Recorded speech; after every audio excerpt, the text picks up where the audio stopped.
I mean, I get a lot of hate. I read my DMs the other day on Instagram. There's a lot of Ryan Garcia fans.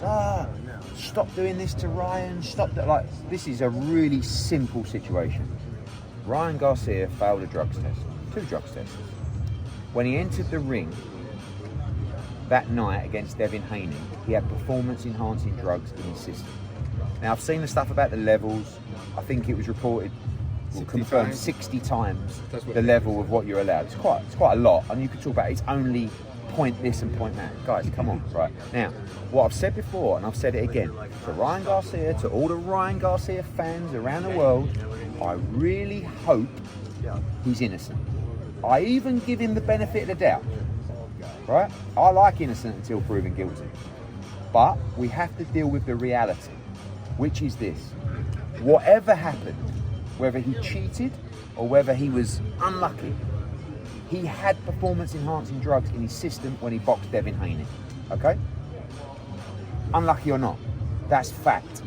Therefore, the contest will, in my opinion, 100% be a no contest. Not that it actually, I say really matters. I don't think Ryan Garcia is overly bothered about his record. I think Devin Haney is more. But all I'm saying is, right now, if you're Devin Haney and you're thinking to yourself, oh my God, I went 12 rounds in a war with that guy who came in 3.5 pounds over, who was God knows how many pounds heavier than me on fight night, and on top of that, he had performance-enhancing drugs in his system. You can imagine how Devin Haney's feeling right now. So I don't get any of this, come on, guy. I mean, look, like, you got the Conor Benn situation. I've been in it, I'm still in it. We're still having hearings about it. It's 2 years on, right? And by the way, and I'll talk further about this in time, but what was found in Conor Benn's system was much less than what was found in Ryan Garcia's system, right?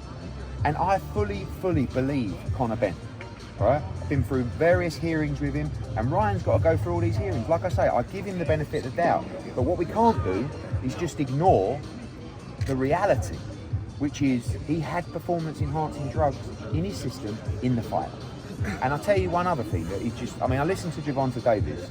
It is so painful listening to this guy who knows absolutely nothing, right? And he's like, I don't know if you saw the clip. He's like, yeah, what I want to know is, like, how comes they let him fight if he had it in his system?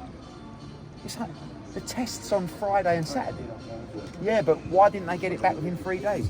In no VADA testing, in the history of VADA testing, has any result come back in 3 days. It takes anywhere between like 10 days absolute minimum, and sometimes up to 28 days to get a result back. In fact, funnily enough, when that result came back, we also received a result from Joe Cordina, a negative result, on the same day of testing, the same day that that other test came through, on April 20, right? So there's nothing untoward about the period of testing.